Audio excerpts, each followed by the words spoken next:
ಎಲ್ರಿಗೂ ವೆಜಿಟೇಸ್ ಚಾನಲ್ಗೆ ಸ್ವಾಗತ. ಇವತ್ತು ನಾನು ನಿಮಗೆ ತುಂಬ ಈಸಿಯಾಗಿ ವೆಜಿಟೇಬಲ್ ರೈಸ್ ಮಾಡೋದು ಹೇಗೆ ಅಂತ ತೋರಿಸ್ತಾ ಇದ್ದೀನಿ. ಹೇಗೆ ಮಾಡೋದು, ಏನೇನೆಲ್ಲ ಬೇಕು ಅಂತ ನೋಡ್ಕೊಂಬರೋಣ. ಮೊದಲಿಗೆ ಇದು ತುಂಬ ಈಸಿ ಉಂಟು. ಇಲ್ಲಿ 1.5 ಲೋಟ ಆಗುವಷ್ಟು ಸ್ಟೀಮ್ ಅಕ್ಕಿ ತೊಗೊಂಡಿದ್ದೀನಿ. ನೀವು ಯಾವ ಅಕ್ಕಿ ಕೂಡ ಬೇಕಾದ್ರೂ ತೊಗೊಳ್ಬೋದು.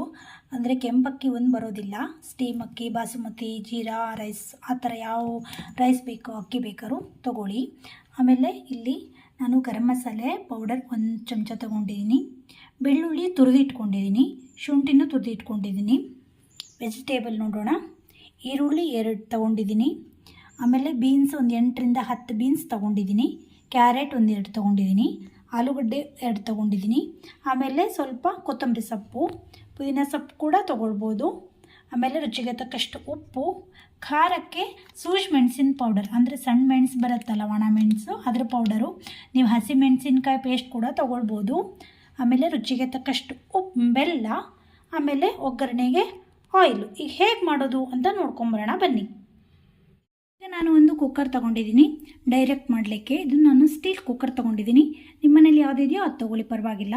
ಈಗ ಇದಕ್ಕೆ ಆಯಿಲ್ ಹಾಕ್ಕೊಳ್ಳೋಣ. ನೋಡಿ, ಈಗ ಇದಕ್ಕೆ ಆಯಿಲ್ ಹಾಕ್ಕೊಳ್ತಾ ಇದ್ದೀನಿ. ನೀವು ಇದಕ್ಕೆ ತುಪ್ಪ ಕೂಡ ಹಾಕ್ಕೊಳ್ಬೋದು. ನಾನು ಇಲ್ಲಿ ಆಯಿಲ್ ತೊಗೊಂಡಿದ್ದೀನಿ, ಕೊಕೊನಟ್ ಆಯಿಲ್ ತೊಗೊಂಡಿದ್ದೀನಿ. ಈಗ ಇದಕ್ಕೆ ಶುಂಠಿ ಬೆಳ್ಳುಳ್ಳಿ ಇಟ್ಕೊಂಡಿರೋದನ್ನ ಹಾಕ್ಕೊಳ್ತಾ ಇದ್ದೀನಿ.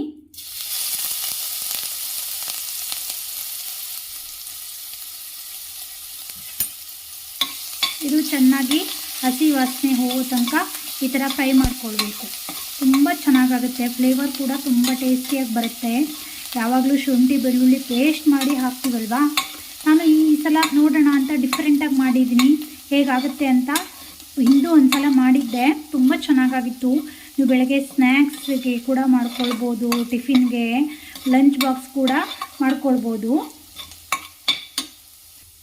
ಈಗ ನಾನು ಹೆಚ್ಚಿಟ್ಕೊಂಡಿರೋ ವೆಜಿಟೇಬಲ್ಸ್ ಅಷ್ಟನ್ನು ಹಾಕ್ಕೊಳ್ತಾ ಇದ್ದೀನಿ. ನೋಡಿ, ಈರುಳ್ಳಿ ಹಾಕ್ಕೊಳ್ತಾ ಇದ್ದೀನಿ. ಈಗ ಎಲ್ಲ ವೆಜಿಟೇಬಲ್ಸ್ ಹಾಕ್ಕೊಂಡಿದ್ದೀನಿ.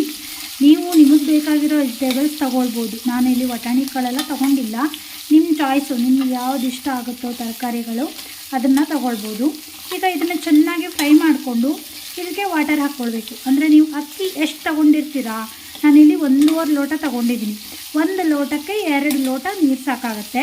ನಾನು 1.5 ಲೋಟ ಅಕ್ಕಿ ತೊಗೊಂಡಿದ್ದೀನಿ, ಅದಕ್ಕೆ 3 ಲೋಟ ನೀರು ಬೇಕಾಗುತ್ತೆ. ಈಗ 3 ಲೋಟ ನೀರು ಇದಕ್ಕೆ ಹಾಕ್ಕೊಳ್ತೀನಿ. ನಾನು ಮೊದಲಿಗೆ ಹಾಕಿ ಚೆನ್ನಾಗಿ ಬಾಯ್ಲ್ ಮಾಡಿಕೊಂಡು ಆಮೇಲೆ ಅಕ್ಕಿನ ಹಾಕ್ಕೊಳ್ತೀನಿ. ತುಂಬ ಚೆನ್ನಾಗಾಗತ್ತೆ, ಬೇಗ ಆಗುತ್ತೆ ಮಾತ್ರ. ಈಗ ನಾನಿಲ್ಲಿ 3 ಲೋಟ ನೀರು ಹಾಕ್ಕೊಂಡಿದ್ದೀನಿ. ಇದಕ್ಕೆ ಉಪ್ಪು, ಬೆಲ್ಲ, ಗರಂ ಮಸಾಲೆ ಪುಡಿ, ಆಮೇಲೆ ಇನ್ನೇನು ತೋರಿಸಿದ್ನಲ್ವ ಎಲ್ಲದನ್ನೂ ಹಾಕ್ಕೊಂಡು, ಆಮೇಲೆ ಲಾಸ್ಟಿಗೆ ಅಕ್ಕಿ ಹಾಕ್ಕೊಂಡು ಒಂದು ಕುದಿ ಬಂದ ಮೇಲೆ ಮುಚ್ಚಬೇಕು. ಉಪ್ಪು ಹಾಕ್ಕೊಳ್ತಾ ಇದ್ದೀನಿ. ನೋಡಿ, ಈಗ ಎಷ್ಟು ಬೇಕು ನೀವು ನೋಡ್ಕೊಂಡು ಹಾಕ್ಕೊಳ್ಳಿ. ನಾನಿಲ್ಲಿ ಒಂದು ಅಂದಾಜಿಗೆ ಹಾಕ್ತಾಯಿದ್ದೀನಿ. ಆಮೇಲೆ ಗರಂ ಮಸಾಲೆ ಪುಡಿ, ಇದು ನಾನು ಹಿಂದಿನ ವೀಡಿಯೋದಲ್ಲಿ ತೋರಿಸಿದ್ದೀನಿ, ಒಂದು ವೀಡಿಯೋ ಮಾಡಿ ಹಾಕಿದ್ದೀನಿ. ಗರಂ ಮಸಾಲೆ ಪುಡಿ ಹೇಗೆ ಮಾಡೋದು ಮನೇಲಿ ಅಂತ ನೀವು ಅದನ್ನು ಫಾಲೋ ಮಾಡ್ಬೋದು. ಇಲ್ಲ ಅಂದರೆ ಅಂಗಡೀಲಿ ಕೂಡ ಸಿಗುತ್ತೆ. ಅಂಗಡೀಲಿ ಸಿಕ್ಕಿದ್ದು ಅದು ಬೇರೆ, ಅದಕ್ಕಿಂತ ನಾವು ಮನೇಲಿ ಮಾಡ್ತೀವಲ್ವ, ಅದು ತುಂಬ ಚೆನ್ನಾಗಾಗುತ್ತೆ. ನಮಗೆ ಯಾವ ಥರ ಬೇಕೋ ಆ ಥರ ಮಾಡ್ಕೊಳ್ಬೋದು. ಮತ್ತು ಇದಾಗಿರುತ್ತೆ, ನ್ಯಾಚುರಲ್ ಆಗಿರುತ್ತೆ.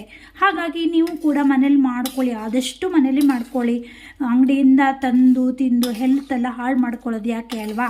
ಹಾಗಾಗಿ ನೀವು ಕೂಡ ಒಂದು ಸಲ ಇದನ್ನು ರೆಸಿಪಿನ ಟ್ರೈ ಮಾಡಿ, ಆಯಿತಾ. ಈಗ ಕೊತ್ತಂಬರಿ ಸೊಪ್ಪು ಹಾಕ್ಕೊಳ್ಳಿ. ಈ ಥರ ಕೊತ್ತಂಬರಿ ಸೊಪ್ಪು ಹಾಕ್ಕೊಳ್ಳಿ. ನೀವು ಕೊತ್ತಂಬರಿ ಸೊಪ್ಪು ಅಥವಾ ಪುದೀನ ಸೊಪ್ಪು ಎರಡೂ ಕೂಡ ತೊಗೊಳ್ಬೋದು. ಇಲ್ಲ ಅಂದರೆ ಒಂದೇನೂ ತೊಗೊಳ್ಬೋದು. ಪುದೀನ ಸೊಪ್ಪು ಒಂದೇನೂ ಹಾಕಿದ್ರೂ ಚೆನ್ನಾಗಿರುತ್ತೆ. ಟೇಸ್ಟ್ ತುಂಬ ಚೆನ್ನಾಗಿರುತ್ತೆ. ಅದ್ರ ಫ್ಲೇವರ್ ತುಂಬ ಘಮ ಅಂತ ಇರುತ್ತೆ. ಈಗ ನೋಡಿ, ಒಂದು ಸಲ ಈ ಥರ ಮಿಕ್ಸ್ ಮಾಡ್ಕೊಳ್ಳಿ. ಇದು ಚೆನ್ನಾಗಿ ಬಾಯ್ಲ್ ಆಗಲಿ. ಬಾಯ್ಲ್ ಆದಮೇಲೆ ಅಕ್ಕಿ ಹಾಕಬೇಕು. ಇದಕ್ಕೆ ಸೂಜಿ ಮೆಣಸಿನ ಪುಡಿ ಹಾಕ್ಕೊಳ್ತಾ ಇದ್ದೀನಿ, ಅಂದರೆ ಗಾಂಧಾರಿ ಮೆಣಸು ಅಂತ ಹೇಳ್ತಾರೆ. ಇದು ಆರೋಗ್ಯಕ್ಕೆ ತುಂಬ ಒಳ್ಳೆಯದು. ನಾನಂತೂ ಹಸಿ ಮೆಣಸು ಬಳಸೋದು ತುಂಬ ಕಡಿಮೆ. ನೀವು ಖಾರ ಎಷ್ಟು ಬೇಕು ನೋಡಿಕೊಂಡು ಖಾರ ಹಾಕ್ಕೊಳ್ಳಿ. ನಾನಿಲ್ಲೊಂದು ಅರ್ಧ ಸ್ಪೂನ್ ಆಗೋಷ್ಟು ಹಾಕ್ಕೊಂಡಿದ್ದೀನಿ.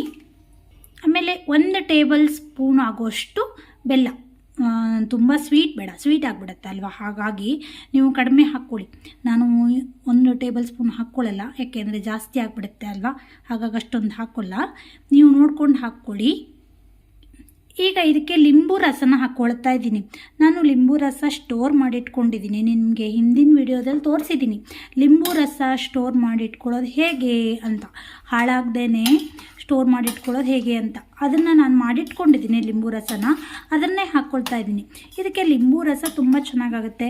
ಇನ್ನು ಕೆಲವರು ನೀವು ಟೊಮೆಟೊ ಹಣ್ಣು ಬೇಕು, ಟೊಮೆಟೊ ಹಣ್ಣು ಹಾಕ್ಕೊಳ್ತೀನಿ ಅನ್ನೋರು ಟೊಮೆಟೊ ಹಣ್ಣು ಕೂಡ ಹಾಕ್ಕೊಳ್ಬೋದು. ನೋಡಿ, ವೆಜಿಟೇಬಲ್ ರೈಸ್ ರೆಡಿಯಾಗಿದೆ. ನೋಡಿದ್ರಲ್ಲ ಫ್ರೆಂಡ್ಸ್, ತುಂಬ ಈಸಿಯಾಗಿ ವೆಜಿಟೇಬಲ್ ರೈಸ್ ಮಾಡೋದು ಹೇಗೆ ಅಂತ ನೀವು ಒಂದ್ಸಲ ಮನೇಲಿ ಟ್ರೈ ಮಾಡಿ ನೋಡಿ ಈ ಥರ ರೈಸನ್ನು. ಮತ್ತೊಂದು ಹೊಸ ವಿಡಿಯೋದೊಂದಿಗೆ ಬರ್ತೀನಿ. ಅಲ್ಲಿವರೆಗೂ thank you, take care, bye.